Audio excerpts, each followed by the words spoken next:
नवसारी जिले के आसना गांव से शर्मसार कर देने वाली तस्वीरें सामने आई हैं। सरकारी प्राथमिक विद्यालय, जी हां, बच्चों को पढ़ाने की जगह वहां खुलेआम शराब पार्टी और ये करतूत कैमरे में कैद होकर सोशल मीडिया पर वायरल हो गई। अब सवाल ये है कि गांव का स्कूल शराब खाना कैसे बन गया? क्या शिक्षा विभाग सो रहा था?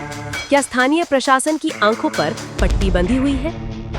सूत्रों के मुताबिक जैसे ही वीडियो वायरल हुआ, गांव के सरपंच को जानकारी दी गई, लेकिन उसके बाद जो हुआ उसने पूरे गांव को हिला दिया।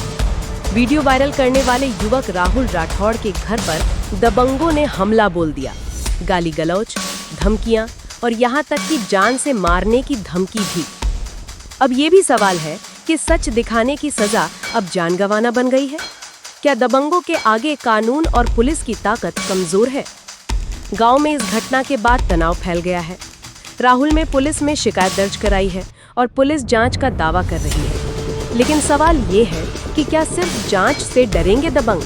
क्या प्रशासन इस मामले में कड़ी कार्यवाही करेगा या फिर ये फाइल भी अलमारियों में धूल फांकती रहेगी?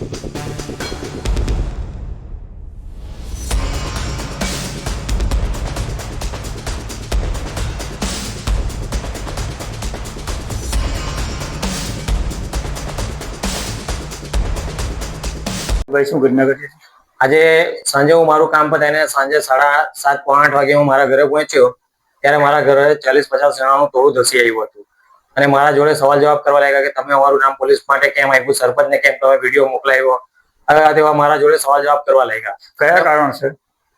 9/8/2025 ના રોજ મારા ઘરના બાજુમાં આવેલી એક સરકારી સ્કૂલમાં 4 વ્યક્તિઓ બેસીને દારૂ પીતા હતા, દારૂની પાર્ટી કરતા હતા, જેનો વિડીયો બનાવી મેં મારા સરપંચ સાહેબને, અમારા ગામના સરપંચ સાહેબને મેં ટેલિફોનિક અને વોટ્સઅપ પર આ વિડીયો મોકલીને જાણ કરી હતી કે સરકારી સ્કૂલમાં આવું થઈ રહેલું છે અને તમે અત્યારે સરપંચના હોદ્દા પર બેઠા છો તો તમે એમના વિરુદ્ધ કોઈ કાર્યવાહી કરો કે કોઈ બીજી વ્યક્તિ આવીને અહીંયા દારૂ પી કે કોઈ ખોટા કામ કરી ના શકે એના માટે જાણ કરી હતી। એમના દ્વારા શું જણાવવામાં આવ્યું? એમના દ્વારા એવું જણાવવામાં આવ્યું હતું કે એ વ્યક્તિના વિરુદ્ધમાં કોઈ કામ કરવાનો નથી અને કોઈ ફરિયાદ કરવાનો નથી, પણ તમે તમારા હિસાબે જે થતું હોય તે તમે કરી લેવો। બરાબર।